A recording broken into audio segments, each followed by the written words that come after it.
Buenas tardes, jóvenes. Hoy vamos a continuar con este tema. Eh, Desde el siglo pasado, ¿no? Mediados del siglo pasado, eh, hay una fuerte, digamos, interés, hay un fuerte interés o una fuerte corriente en esta búsqueda de entender la realidad de una manera distinta a lo que sucedía antes. Hoy día la gente en el tema político está fijando su mirada, su interés eh, en el candidato, ¿no? El candidato. Una mirada bastante, digamos, puntual, precisa, que obedece a la forma de entender que nos han enseñado clásica.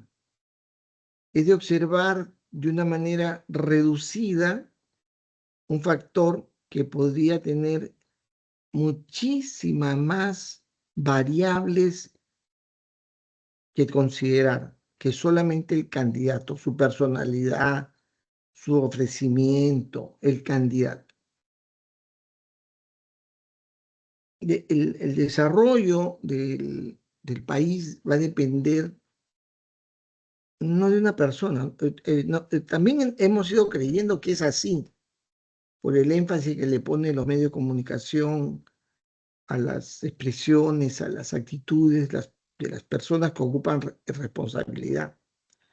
Si bien también nuestra sociedad tiene una marcada disposición de la autoridad a la autoridad, el, los destinos del país va a depender de muchos factores, a tal punto que la, la forma de ser, de pensar y de actuar de la anterior presidenta no ha tenido nada que ver con el desarrollo económico del país, con su vinculación a nivel del comercio internacional. Eh, o ha tenido que ver poco, digamos, ¿no? No que nada, pero sí poco. Y entonces, ¿qué factores están vinculados? ¿Cómo se debe mirar el fenómeno político desde el punto de vista de sistemas? Y los que somos de sistemas tenemos la obligación de buscar un marco más amplio de los factores que están relacionados, de mirar lo político asociado a lo social, a lo cultural, también a lo económico, lógicamente, vinculado a las fuerzas de intereses que se da no solamente en el país, en el mundo, que juegan un rol muy importante en la manera como se debe gobernar, ¿no? O cómo se gobierna. Todo esto es un aspecto que brevemente, rápidamente, muy escuetamente, André ayer ha tratado de esquematizar en su base conceptual, digamos. Pero es bastante. Yo les he mostrado ayer la literatura que trata de mirar desde el punto de vista de sistemas la sociedad y cómo es que se configura la dinámica social, ¿no? La problemática social, porque nos toca esa responsabilidad. Además, no se gobierna una sola persona, gobierna un conjunto de personas, porque se requieren muchas personas para manejar, no solamente desde el punto de vista político, los sectores económicos de gobierno, ¿no? Sino que hay un cúmulo de gente que está involucrado en cada materia específica que dichos sectores, digamos, cubren en la gestión. Y entonces el tema es cómo se da. Es poco estudio que se hace en el país de los elementos o los componentes más influyentes dentro de ese conglomerado temático de gestión política. Y es necesario, de repente, en el tiempo que ustedes salgan de la universidad, ir explorando para trabajar articulaciones mucho más completas, más claras, en fin. Y entonces tenemos ahí un reto como personas. Aún no fuéramos de este ámbito de sistemas, ¿no? Hay esa necesidad y una sensación de que es mucho mayor. Igual cuando se enfrenta a cualquier situación de un problema del país, hay que tener una visión bastante más amplia. Decretar estado de emergencia y creer que mágicamente, por decretar estado de emergencia, se resuelve el tema de la delincuencia, de la extorsión, ¿no? Del sicariato. Es bien ingenuo, ¿sí o no? Pero la gente lo cree. La gente cree que se están tomando, o que el presidente salga con manga remangada, ¿no? Sin corbata, con su camisa blanca, imitando a otro mandatario de otro país, cree que va a generar un efecto, cantar el himno nacional todos los días, ¿no? La razón por la cual se obliga a cantar en las sesiones públicas el himno nacional es para combatir la delincuencia, dice, ¿no? Son visiones muy, este, ¿cómo se dice? Desarticuladas, no armonizadas, o que de repente tienen cada uno de ellos un valor, pero seguramente en un marco más amplio, más articulado, ¿no? Bueno, ahora vamos a completar este entendimiento con una referencias más prácticas, ¿no? Y para eso vamos a darle lugar a André García Pérez en su complementación o en completar su trabajo realizado. ¿No estás ahí, André? Sí, profesor. Procede, por favor. Ok.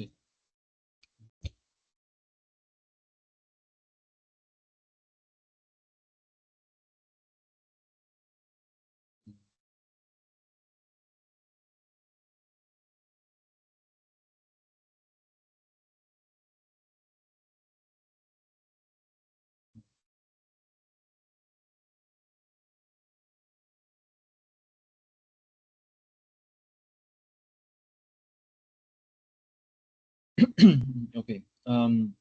Buenas tardes, profesor Llanos y compañeros. En esta ocasión tocará presentar la segunda parte de este trabajo, que es parte aplicativa del enfoque sistémico en la política.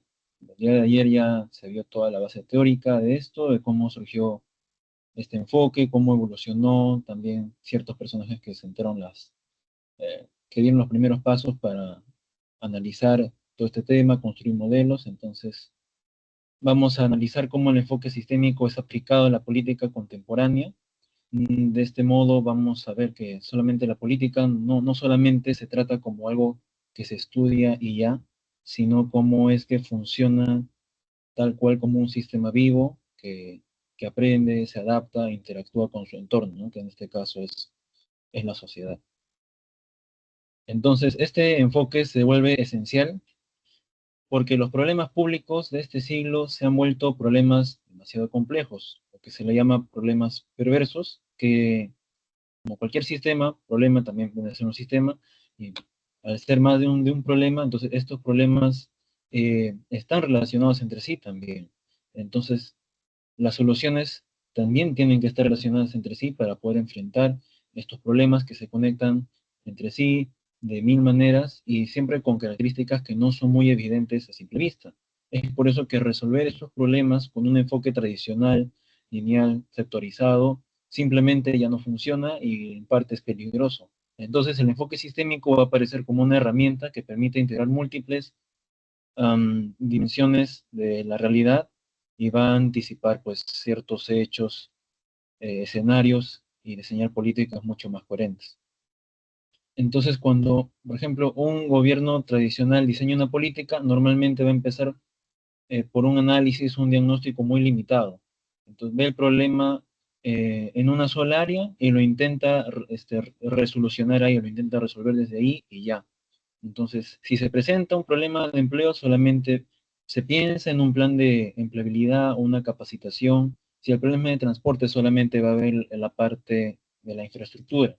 Pero cuando un gobierno trabaja con un enfoque sistémico, lo primero que va a hacer es analizar el problema de manera integral y ver cómo ese problema tiene conexión con otros sistemas. Entonces, esto nos va a permitir comprender que no solamente hay que atacar en un solo bando, en un solo factor, sino hay que actuar sobre varios elementos del sistema paralelamente al mismo tiempo. Eh, Aquí, como se ve, ¿no? Se resalta lo que es el trabajo interdisciplinario, que es importante, ¿no? Es el uso de equipos de trabajos interdisciplinarios, que es muy típico de la aplicación sistémica.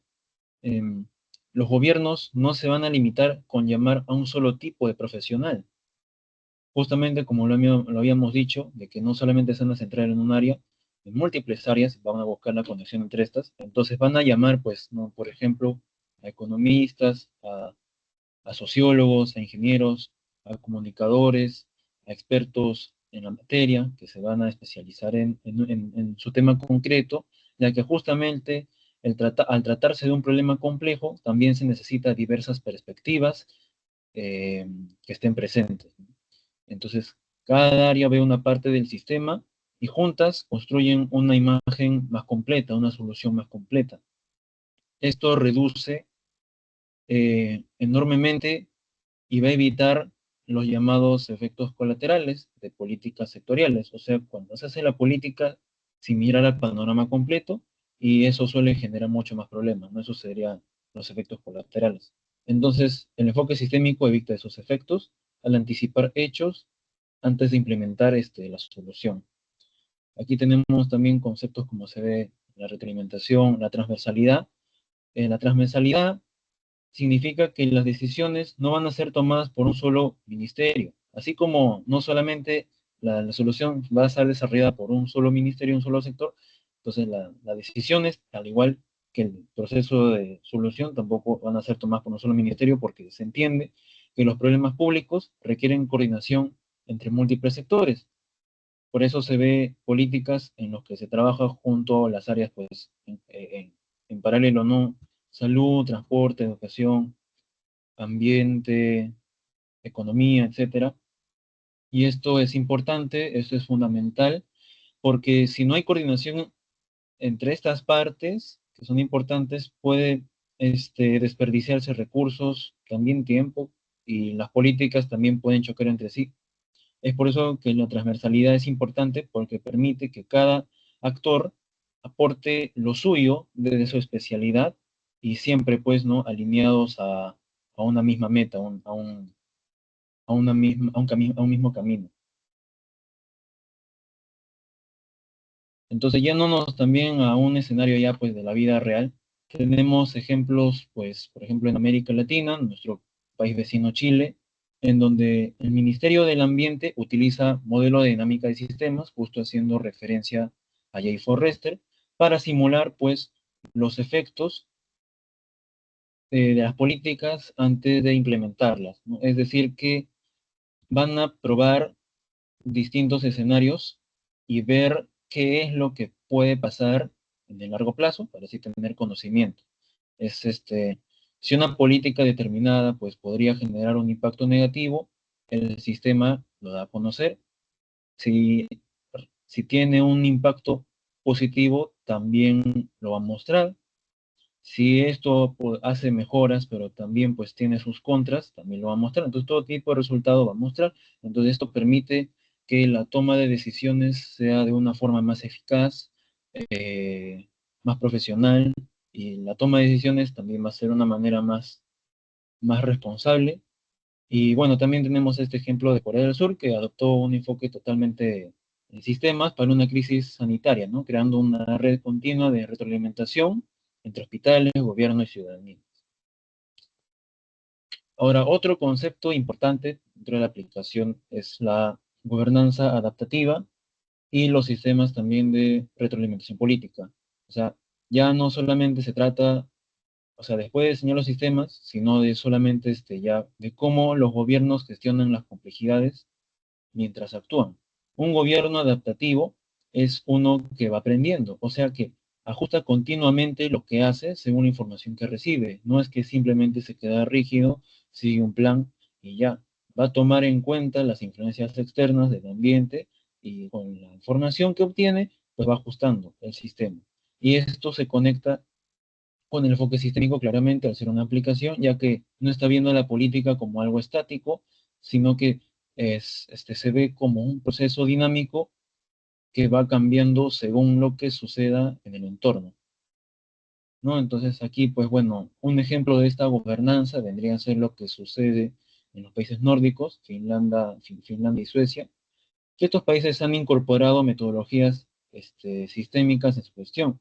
Se trabaja en modelos de retroalimentación que permiten evaluar cómo las decisiones gubernamentales eh, afectan de manera cruzada en cada sector, pues como educación, salud. Y esto promueve una visión holística, una visión más integral del Estado y pues va a evitar los efectos no deseados, los efectos colaterales que dijimos. Ahora, otra prueba de fuego también ha sido lo que es la pandemia del COVID-19.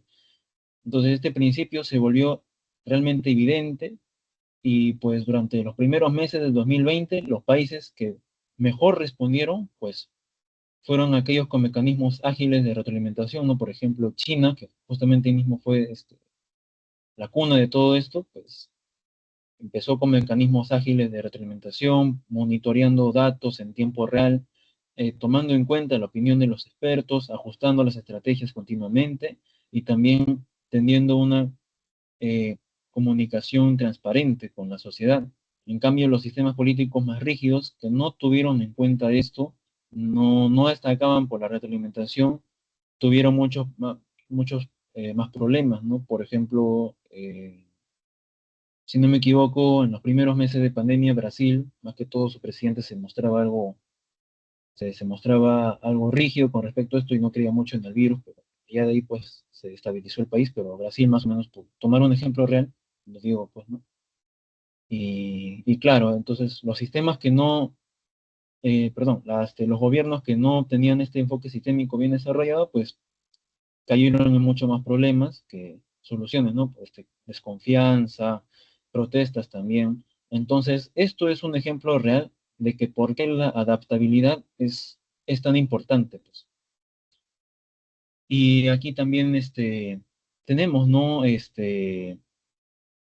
La Unión Europea y la Organización de Cooperaciones de Desarrollo Económico,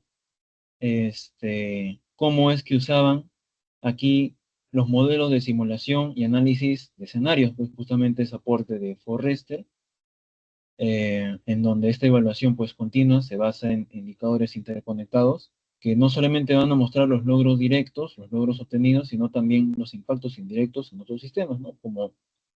Como bien se ha explicado, y probando pues distintas situaciones antes de implementar la política, sabiendo pues no ya cuáles pueden ser los posibles impactos.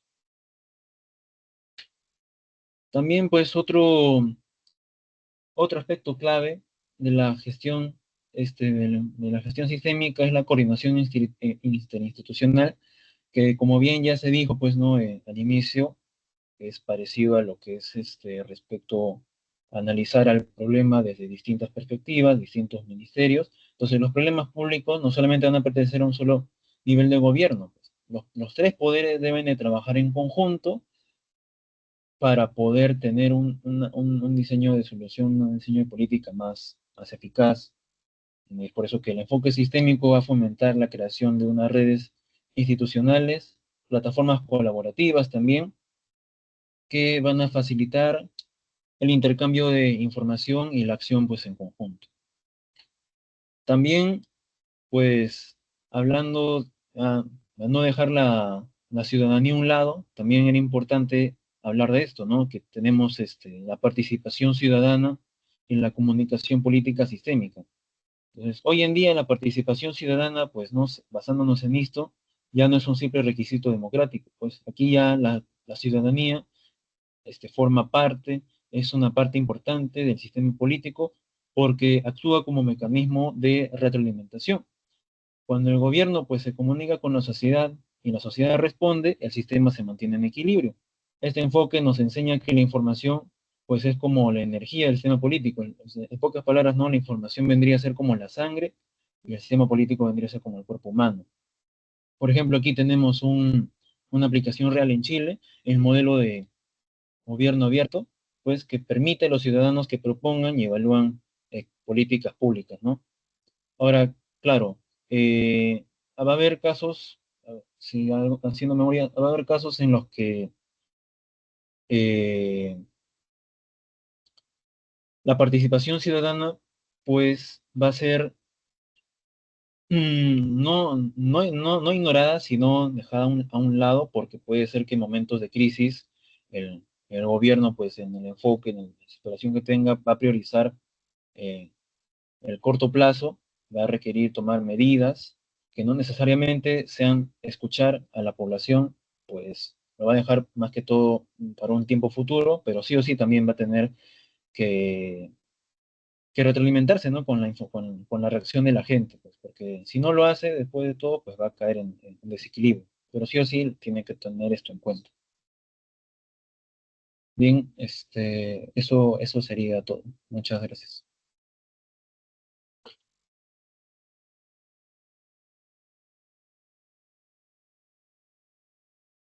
A ver, preguntas, jóvenes. ¿Tienen preguntas, comentarios, observaciones que hacer a lo que ha presentado André?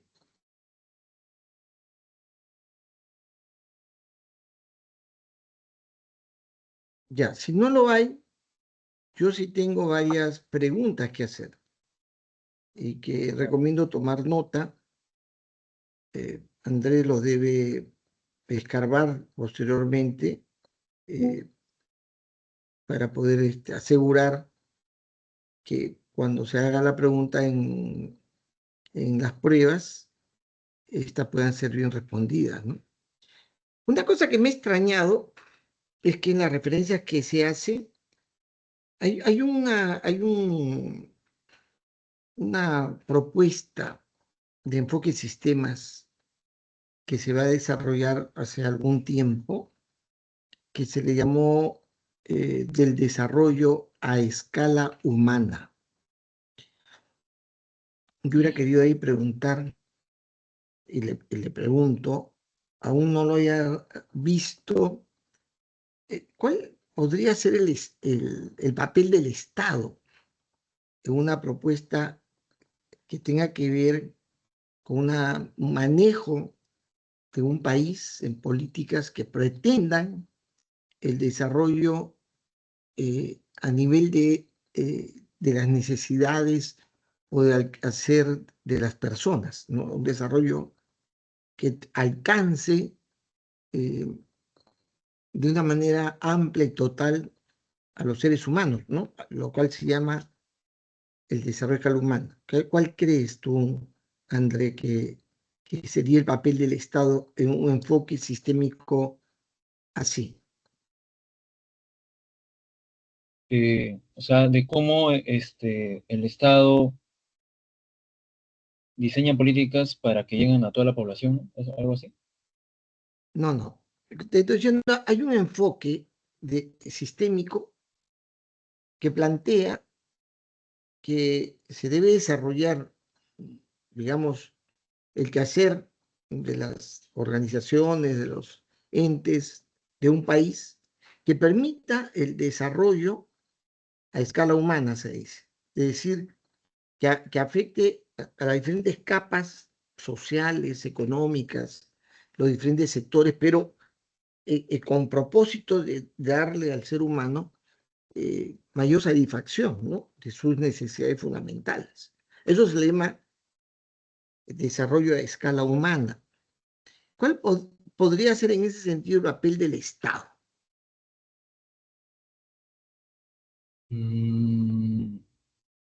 Ahí me agarró, profesor. Ya, vamos con otra cosa. Cuando se mira la realidad, el país, en fin, lo que quiere hacerse la política, tenemos que tener un esquema de entendimiento de la realidad general de la sociedad como un sistema complejo, ¿no? El sistema social es un sistema complejo. Y esa complejidad ha sido formulada por un autor que tampoco he escuchado que tú lo has referido, que es Kenneth Boulding, así no sé cómo se pronuncia exactamente, Boulding. Y ese esquema de consideración compleja es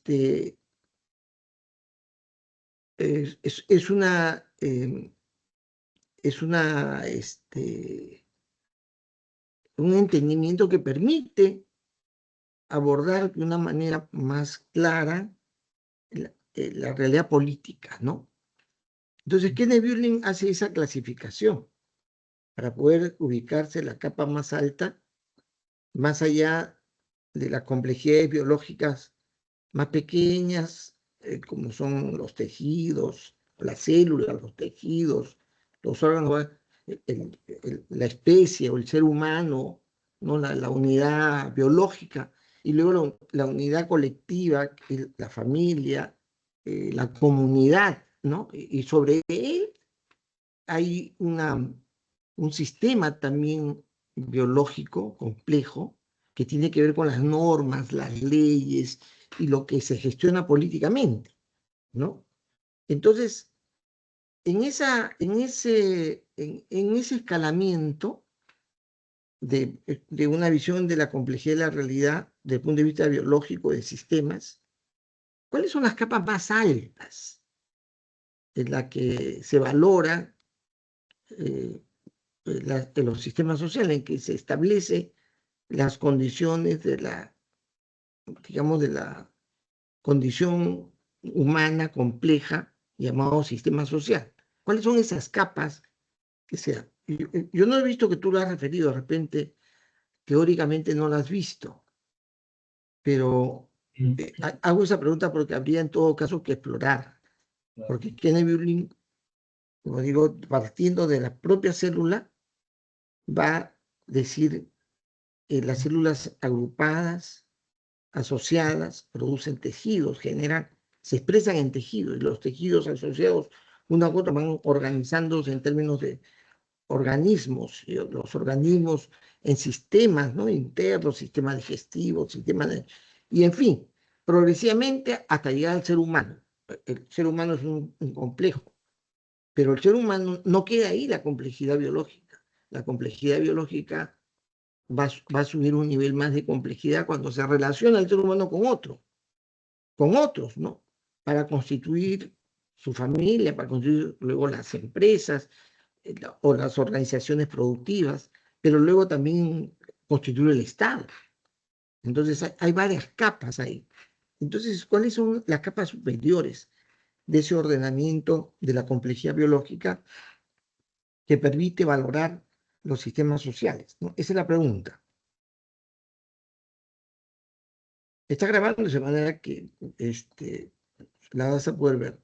No sé, pero tengo la impresión, confírmame, que eso no lo has visto. No has visto esa parte conceptual. No, la parte es así, no lo he indagado.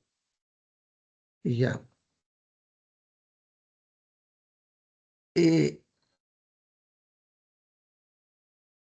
Las condiciones digamos que se le llama en el estudio del fenómeno social,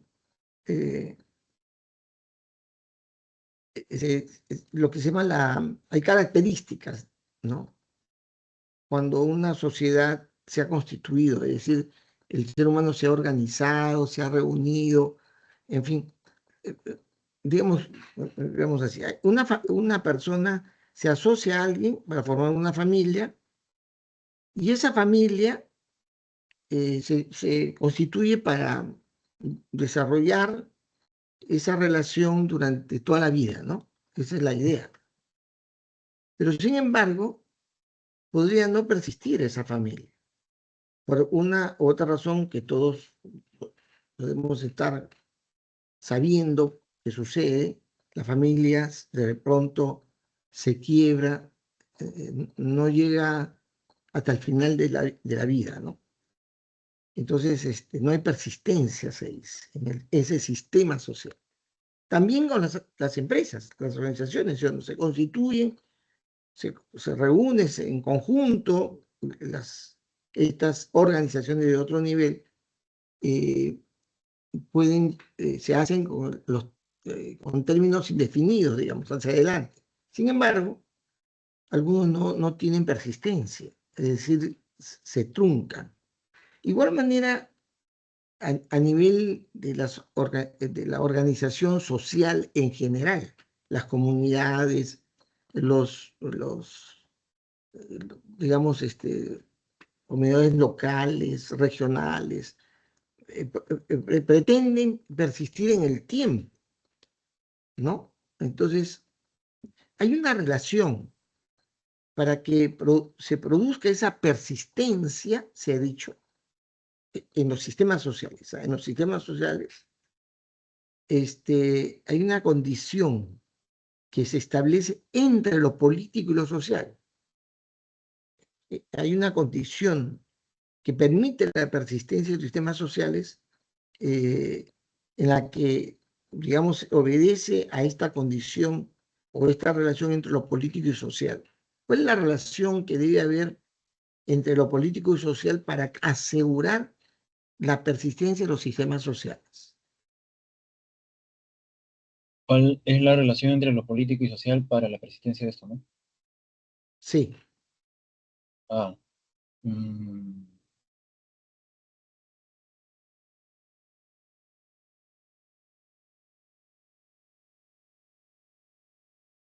bueno, conflictos internos, una mala gestión organizacional, bueno, la razón por la que estas organizaciones no persisten. Y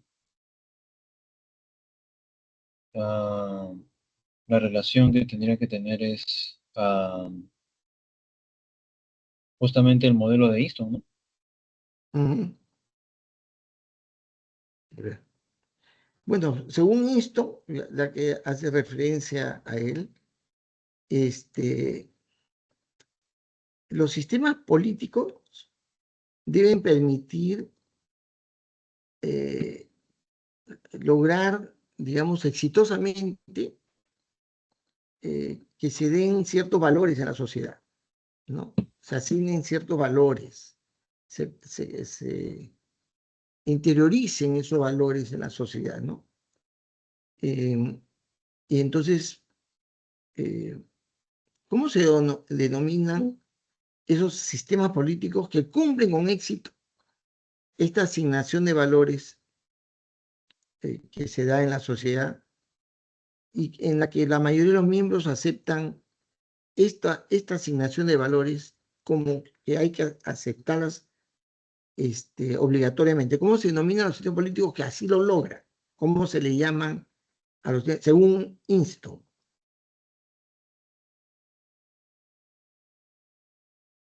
Eh, ¿Realizados? No, no, no. ¿Sistemas, los mismos sistemas políticos?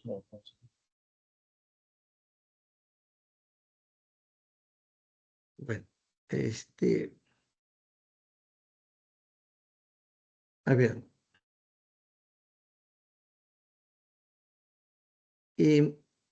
hay otros autores, ¿ah? Eh, para aparte de Easton, hay otros autores interesantes que han desarrollado la comprensión de los sistemas políticos, ¿no?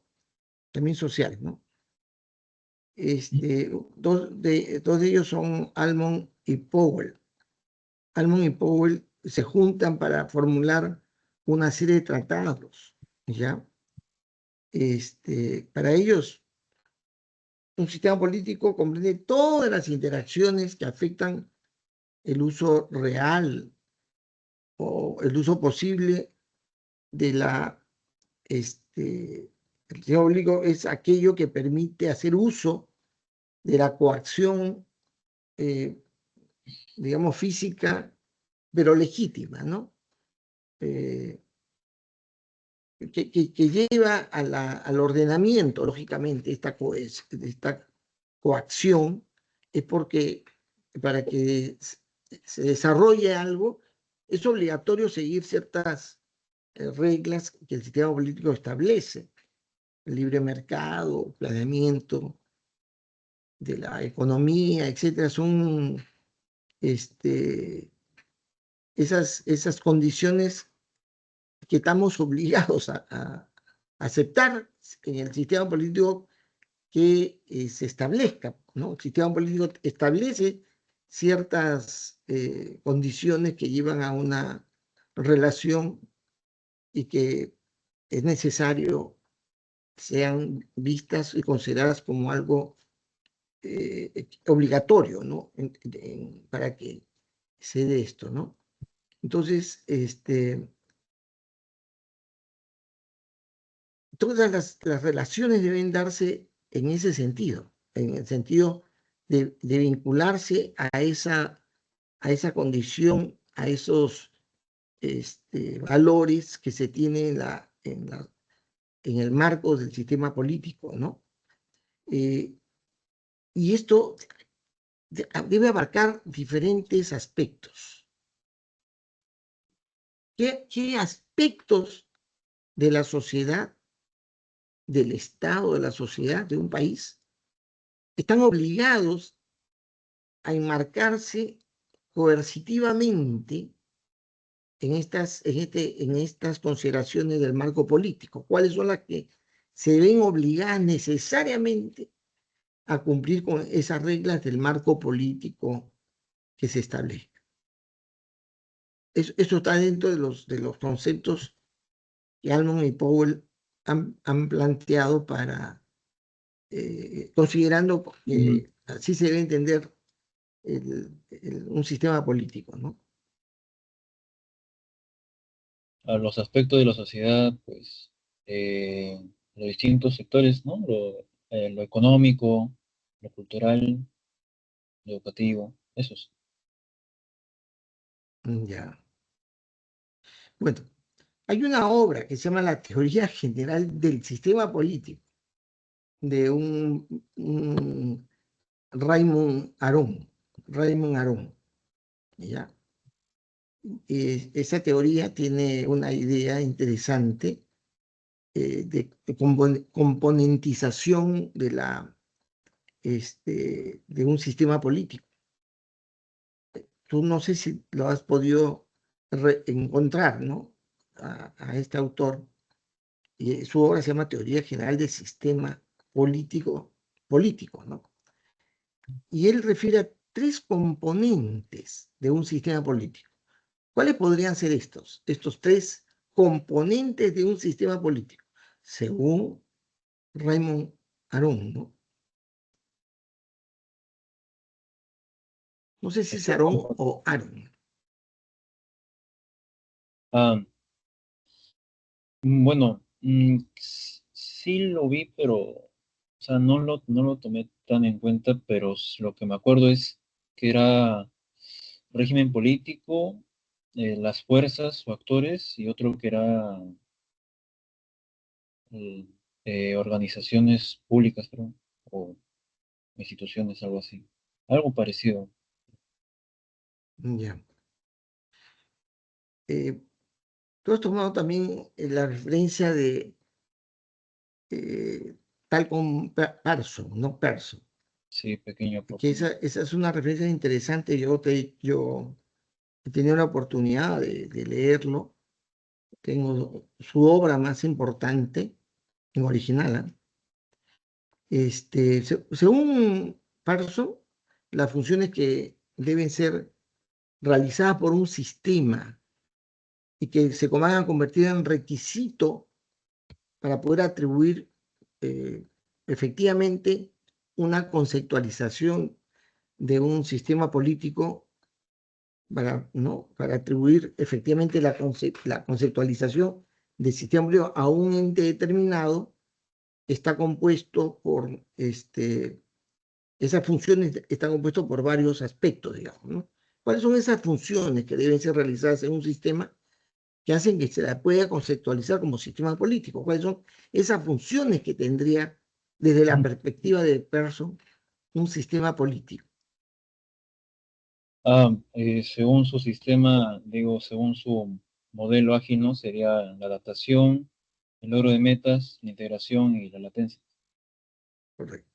Bueno, Easton define el sistema político. ¿Te acuerdas cuál es la definición de Easton sobre el sistema político? Ah, una red de interacciones en las que se asignan valores de manera autoritativa en la sociedad, ¿no?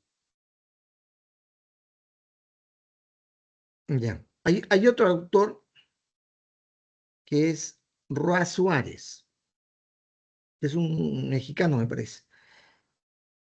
Y él también plantea para una perspectiva de sistemas, de un sistema político, un aspecto, digamos, fundamental que constituye un sistema político, que es lo que para Roa Suárez conforma un sistema político, que es lo que constituye o conforma o le da forma a un sistema político. Mm, mm, Ay, sí, no, no sé. Ya. Y acá hay también una referencia, porque hay un autor, no sé si es alemán, es ¿cómo se llama? Belga, este, que ha dejado una idea, ¿no? Se le llama el enfoque de Deutsch, ¿no? Según, según este enfoque de Deutsch, el sistema político es una clase particular de sistema, ¿no? Es una clase, lógicamente. Dice que mantiene coordinadas las expectativas de los individuos que viven en ese sistema y, eh, y este sistema coordina buena parte del comportamiento que se da ahí mediante un mecanismo de cooperación y hábitos. Ya, eso es lo que dice. Hábitos, lógicamente, que obedecen a reglas establecidas en el sistema político, ¿no? Porque hay tanta variedad de sistemas políticos, pero cada uno de ellos tiene un marco que define una forma de comportamiento, ¿no? En la que también se busca o mantiene establecidas las posibles expectativas de los individuos que viven en ese sistema político, ¿no? Pero esas condiciones, ¿no? Coordinada y de compromiso con esas reglas, ¿cómo se refuerzan? ¿Cómo se solidifican? ¿Cómo se puede consolidar esos dos aspectos? Por un lado, que el sistema político mantenga en forma adecuada y coordinada las expectativas de las personas que viven ahí y puede coordinar apropiadamente el comportamiento colaborativo, participativo, ¿no? Y el ajuste a lo que ¿cómo se puede reforzar esa condición en el enfoque de Deutsch. ¿Cómo se refuerza los aspectos del sistema político Que permite mantener una coordinación desde el gobierno, lógicamente, esas condiciones de expectativas en las que se vive en ese sistema y el comportamiento, se refuerza el comportamiento de involucramiento, de actuación bajo ese marco establecido en la política? ¿Cómo se refuerza eso? mediante la información y retroalimentación, podría ser? Ya. Bueno, estas son las preguntas que he hecho. El, el, el, el, el entendimiento de la sociedad desde la perspectiva de sistemas el tema ha sido bien trabajado, bien desarrollado, porque no hay forma mejor de entender el quehacer social, económico y político si no se ve como un sistema, ¿sí o no? No puede ser que haya una visión todavía vigente en medio nuestro de una perspectiva bastante particularizada, individualizada, ¿no? Ese es un tema que hay que seguramente en el tiempo tendrá que cambiar. Y cuando se presenten la posibilidad, como sucede ahora en este marco, nuestro modelo político es de tipo representativo, ¿no?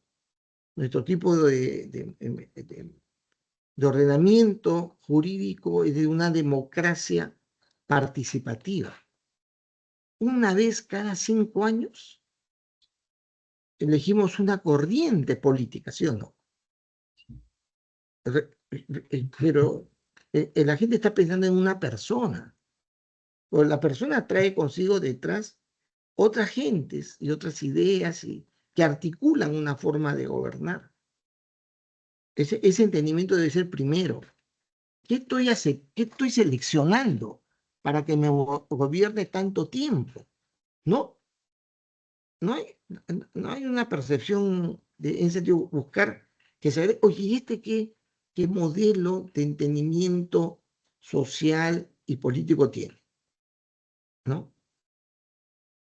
Una de las preguntas que vos mencionó que ha mandado la retroalimentación, ese reforzamiento tiene que ver con la percepción del beneficio, ¿no? Del beneficio, del reconocimiento. Porque si no hay beneficio, o sea, cuando uno elige, está escogiendo, en este caso, en nuestro modelo mental, una persona que va a generar un efecto que nos va a beneficiar o va a beneficiar a la sociedad, ¿sí o no? Eso es lo que uno piensa. Pero que va a beneficiar a una sociedad es un buen modelo económico y político.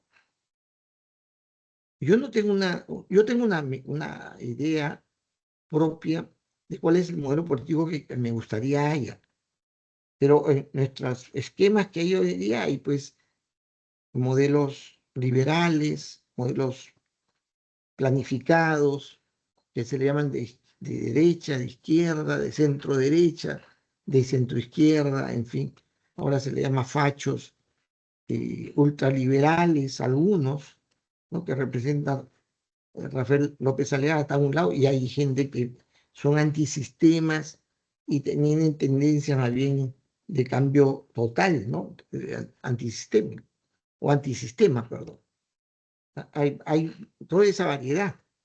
¿Cuál es la manera de poder evaluar? Esto es muy importante. Los elementos que hemos tratado, si bien en corto tiempo, es solamente para provocar una, un acercamiento, porque a usted lo va a perseguir el tema político toda su vida. Alguno va a decir, no, yo soy apolítico. No existe el apolítico. Que no esté metido en un partido político es una cosa, pero cada uno va a tener una expectativa, una opinión sobre cómo debe ir la sociedad. Ahorita las políticas que se están queriendo, la mayoría o casi la totalidad de la población son políticas sean duras, drásticas respecto a la represión de la criminalidad, ¿sí o no? ¿No? Y por eso la gente está tan indignada porque las leyes que se han dado no son para contrarrestarlas, sino para darles un espacio de desenvolvimiento casi tranquilo. Pero bueno, pero digamos, esta es la idea. Hay varios enfoques, varios modelos, ya hemos mencionado los autores, hay que ver, yo les he recomendado leer a ay, eh, al europeo, este alemán, Niklas Luhmann. Niklas Luhmann es el autor, que a mí me parece hay que leer con cuidado y que puede dar una luz más amplia. Es mi recomendación. ¿Ya? Yo he leído a Habermas, no lo recomiendo, porque tiene una línea distinta, es ciertamente contraria a la posición eh, desde el punto de vista de sistemas, ¿no? Que es, aunque tiene ciertos elementos ya mejorados en su posición, pero leer a Luhmann le va a dar a ustedes una visión más clara de cuánto se debe considerar en el quehacer político. Como digo, este tema los va a perseguir toda la vida se va a perseguir. Primero que en países como el nuestro está en presa permanentemente el tema político. Europa no es así. La gente ni siquiera tiene no se hace problema que estén los laboralistas, los liberales, no se hace mucho problema. Bueno, no sé si hay alguna pregunta, algo que deseen que podamos comentar.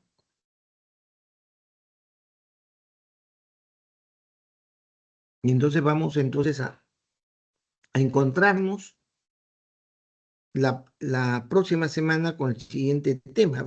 Vamos a ver, disculpe, el tema que nos toca. Un ratito. Es, ay, ay, ay.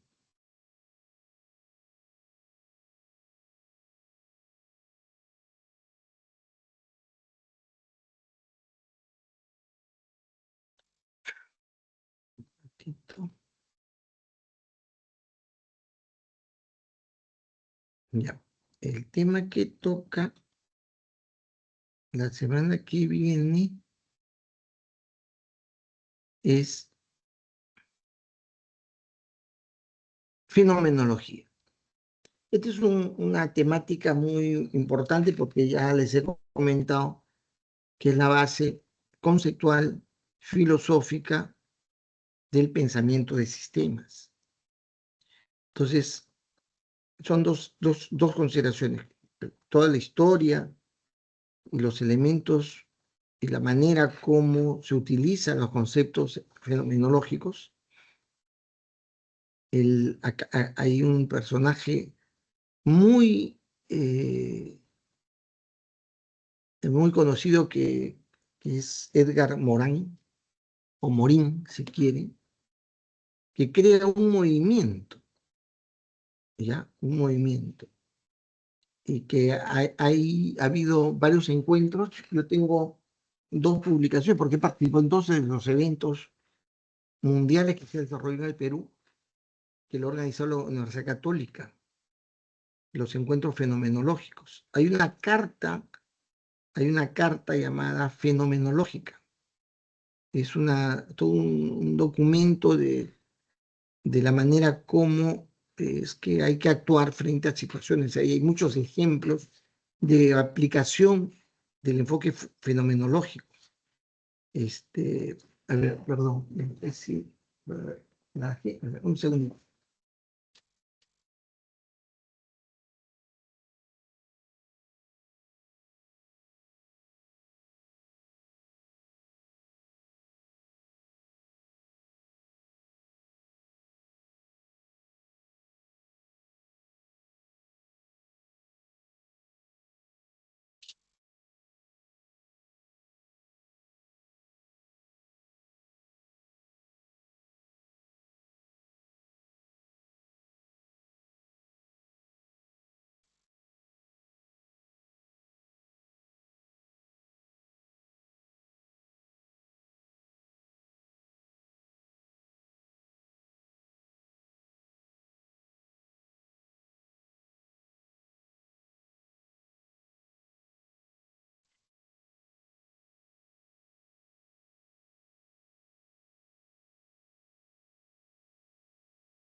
Bueno, por ahí lo debo tener, voy a buscar.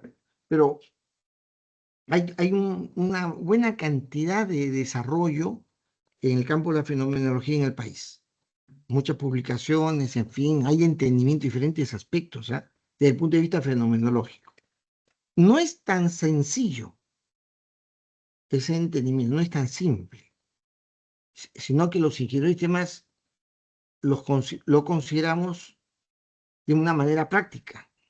Yo les he dado una orientación al respecto, pero es una temática que envuelve una serie de consideraciones, incluso tiene su propio lenguaje, su propia manera de expresar los aspectos de la realidad que uno ve, ¿no?